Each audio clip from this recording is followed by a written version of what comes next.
Gloire à Dieu, alléluia, gloire à Dieu. Nous bénissons le Seigneur pour le souffle de vie qu'il ne cesse de nous accorder en ce jour. Bienvenue à une minute de prière de ce vendredi 11 avril 2025. Aujourd'hui, le Seigneur a mis en mon cœur le désir de partager avec vous ce passage de Jérémie, chapitre 2, le verset 2, que je lis au nom de notre Seigneur Jésus-Christ. Je me souviens de ton amour lorsque tu étais jeune, quand tu me suivais au désert, dans une terre inculte. Israël était consacré à l'Éternel. Alléluia. Voilà l'appel que le prophète fait entendre aux oreilles de Jérusalem à son peuple rétrograde, infidèle, qui avait renié et oublié son glorieux passé, le miracle divin de la sortie d'Égypte. Chers frères et sœurs dans le Seigneur, bien de fois, en tant qu'enfants de Dieu, nous sommes devenus rétrogrades. Moi, il m'est arrivé dans le passé, avant d'entrer dans le ministère et même au début d'être rétrograde, lorsque je n'étais pas encore vraiment décisif dans ma foi, dans mon engagement avec Dieu. Et vous savez, Dieu regrette lorsqu'il regarde notre engagement au tout début. Lorsqu'il regarde quelqu'un qui est rétrograde, il regrette. Il regrette l'amour que cette personne avait pour lui, son engagement, son dévouement. Et lorsque vous arrivez à toucher le cœur de Dieu comme ça et qu'il regrette à cause de vous, soyons-en sûrs, ce ne sont pas des bénédictions.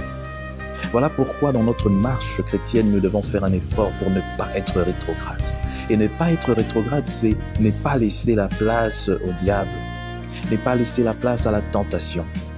Être rétrograde, ça ne veut pas dire tomber. On peut tomber. J'ai toujours eu l'habitude de dire on peut tomber. Mais celui qui devient tombe, ça veut dire il vit dans le péché, il est rétrograde.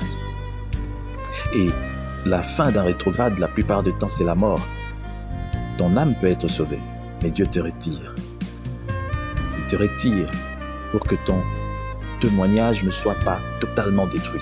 Et il y a beaucoup de serviteurs de Dieu qui étaient sincères dans leur façon de servir Dieu, mais le diable les a atteints à cause d'un péché qui les a séduits et ils ont vécu dans ce péché jusqu'à la fin de leur vie.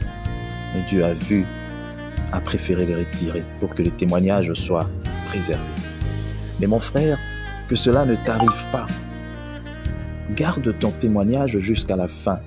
Reste collé à Dieu. Qu'on cherche des choses en toi mais qu'on ne le trouve pas. Qu'on cherche le mal en toi, mais qu'on ne le trouve pas. Que le diable n'ait rien à dire à quelqu'un, « Oh, j'ai quelque chose chez lui. » Oh non, que le diable ne trouve rien en toi. Sois clair. Sois sérieux dans ton engagement. Sérieux lorsque tu as décidé. Dieu est puissant. Je prie aujourd'hui pour quelqu'un qui s'était laissé aller, qui était tombé dans le péché, qui a commencé à vivre dans le péché. Dieu est capable de te sortir du péché. Je prie pour qu'au nom de Jésus, aujourd'hui, tu reçoives la puissance du Saint-Esprit pour quitter le péché. Ne reste plus dans cet état.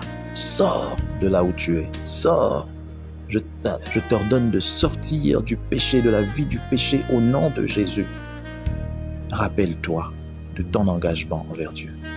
Que Dieu bénisse sa parole, qu'il bénisse tous ceux-là qui vont me suivre jusqu'aux confins de la terre et que sa gloire éclate au nom de Jésus dans nos vies.